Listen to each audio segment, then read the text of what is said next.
This is Caribbean News Desk. I'm Dennis Chabreau. In this edition, 7 dead in St Vincent as bus plunges into sea. Britain piles pressure on Guyana over democracy. Ruling party says it doesn't have to listen. The Dominican Republic and the United States sign new extradition agreement. The British Virgin Islands changes laws to cater for renewable energy. And we hear about cigar-smoking women in Cuba. Details coming up. We are one Caribbean, one people, one nation. Facing the same destiny, so separated we are. As one, let's come together. One market economy. Caribbean is how it should be. Let's support.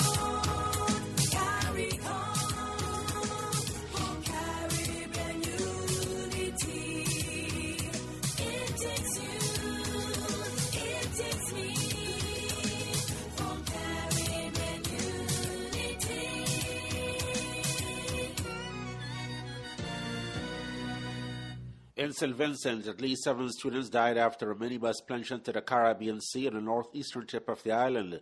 Eyewitness News reports that 5 bodies have been recovered from the watery grave. 1 died at a hospital, and another was pronounced dead on arrival. Most of the 20 passengers included students of the North Union and the Georgetown secondary schools. Police are still trying to verify how many persons were in the minibus when it plunged into the sea, sometime between 7 a.m. and 8 a.m. Initial reports say that as many as 20 people, including 14 students from the North Union and the Georgetown secondary schools respectively, were in the vehicle. The St. Vincent and the Grenadines Coast Guard participated in the search, rescue and recovery operation. The Commonwealth may sanction Guyana for its failure to hold long-delayed local government elections and lift the now 2-month-old suspension of Parliament, and the United Kingdom could cut back bilateral aid. But a top official of the governing People's Progressive Party Civic says Guyana has the right to ignore the United Kingdom. President Donald Ramotar suspended the Parliament on November 10, hours before the opposition-controlled National Assembly was due to debate and approve a no-confidence motion that would have seen elections held in 90 days. In reality, the National Assembly has not met since it went into its annual recess in July last year. British High Commissioner to Guyana Andrew Eyre says his government is increasingly concerned about the basis for the suspension of the Parliament and how long it will last for. Coupled with the parliamentary suspension is the fact that Guyana has not held local government elections, a situation that has seen Guyana violating the Commonwealth Charter as it relates to democracy. Mr. Eyre says Guyana can come up for critical review by the Commonwealth, and the country runs a risk of being suspended from that organization. There's discussion about countries of concern in the Commonwealth. Every few months there's meetings and member states of the Commonwealth discuss countries of concern. Guyana is moving into a category of concern for the Commonwealth. I mean, that is quite clear from discussions that take place in London.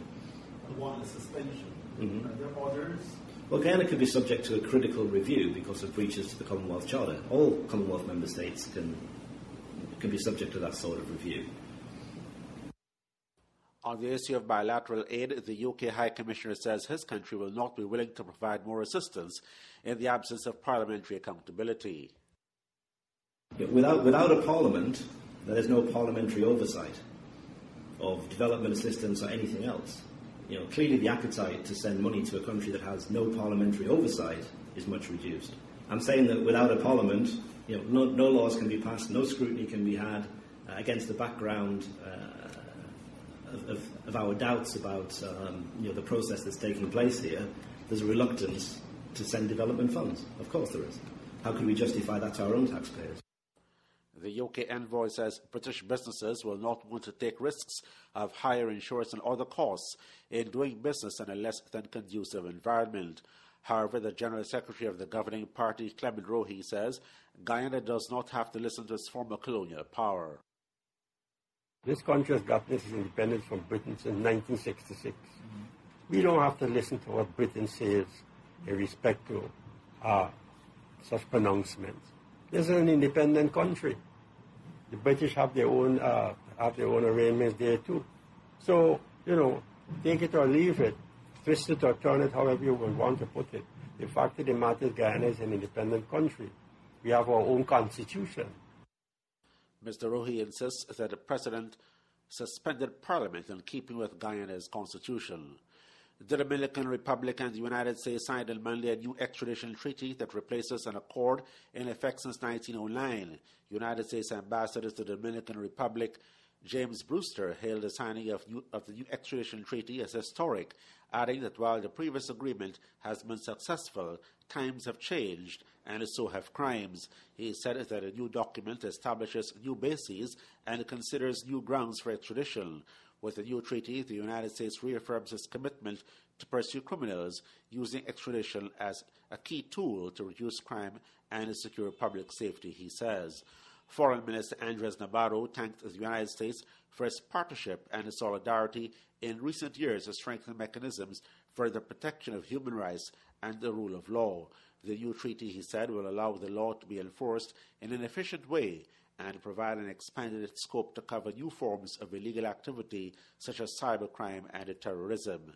Under the new treaty, both countries agreed to extradite people suspected of or convicted of intent, conspiracy, or participation in a crime to whatever degree. Individuals involved in fraud, tax evasion, violation of import and export controls over merchandise or cash, among other offences, may be extradited. The British Virgin Islands is amending its laws to facilitate the use of renewable energy such as solar power.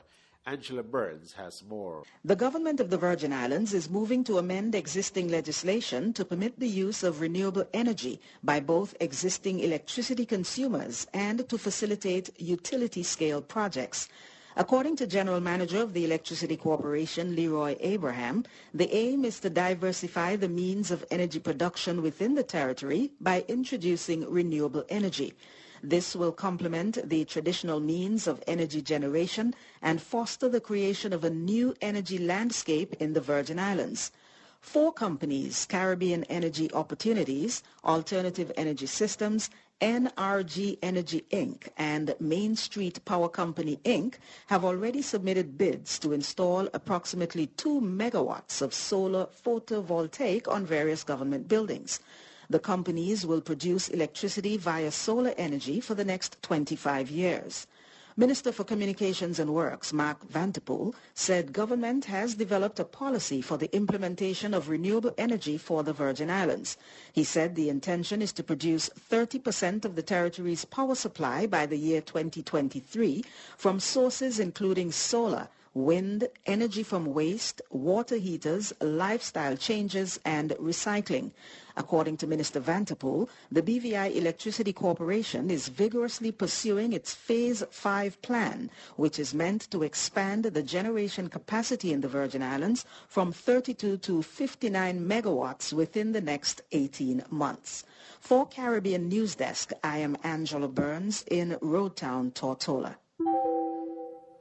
The U.S. Supreme Court declined Monday to hear an early appeal by activists against the gay marriage ban in Louisiana and delayed taking up similar cases from another 4 states, Michigan, Ohio, Kentucky, and Tennessee.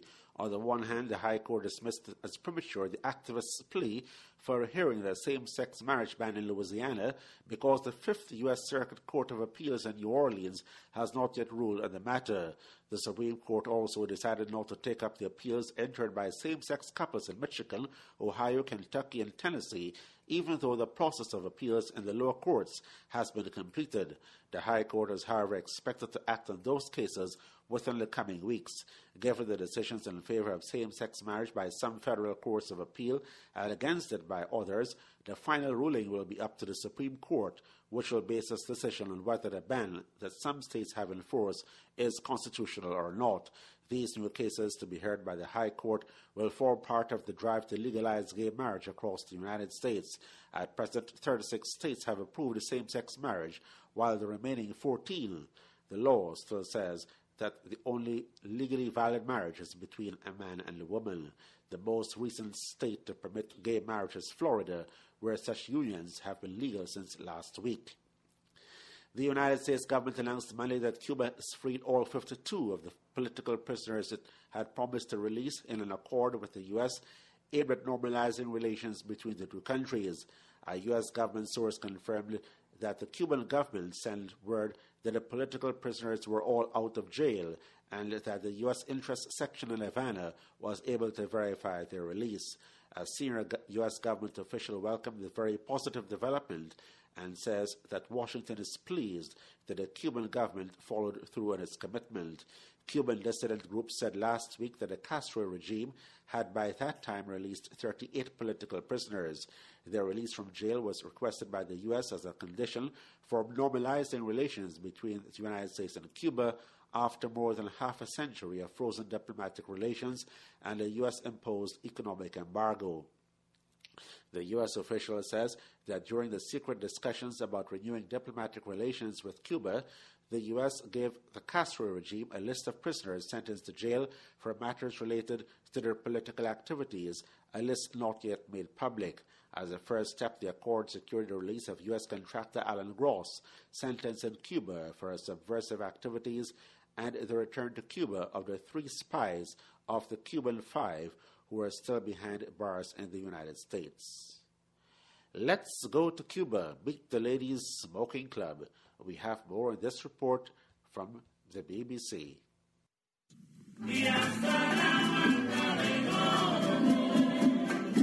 This is the Ladies Smoking Club of Havana, and I've been smoking cigars and drinking rum with them all afternoon, and one of the members, Maria Elena Silva, has been helping me understand what the club is all about. So, Maria, when did the club start? The club started 5 years ago, and it was a possibility for women to be together and share a good cigar and also taste a good rum. Because sometimes it's very difficult for women to smoke outside or to smoke between men. So it's also drinking rum, not just smoking cigars? We drink and we smoke, both. So what kind of women are part of the club? Every kind. Even housewives, workers. It's not a special club. I think the only important thing is to smoke, to like cigars, and I think to like a life, to enjoy the life, to enjoy the beautiful life. Hello. Hello. What is your name? Juanita. Juanita.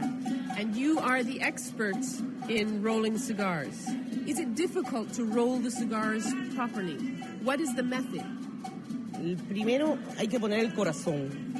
First, you have to put your care, your heart. Después hay que elaborarlo correctamente. You have to make it correctly because you have to guarantee the good combustion. The good combustion. Ah, right. The cigar burns properly. Good smoke. Y muy especiales todas, cada una en su lugar. Every girl that is here, it's very special. Everyone has a specialty in cigars, and the way to be Cuban in relation with cigars. Is there a particular way to be Cuban in relation to cigars? Es un privilegio. It's a privilege of the women that are part of this club are associated to a symbol of our Cubanity. Your Cubanity. Our national film.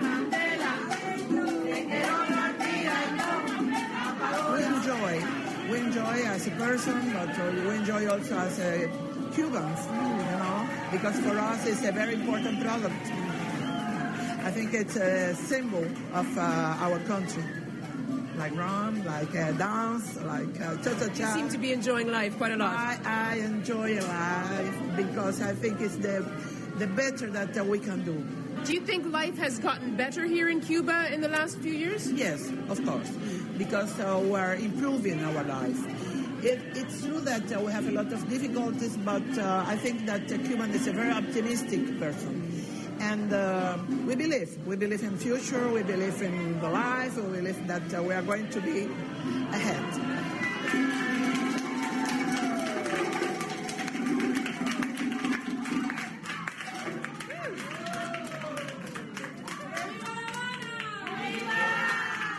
Thank you for joining us in this edition of Caribbean News Desk. If you would like to advertise your products and services across the Caribbean, feel free to drop us a line at caribnewsdesk@gmail.com.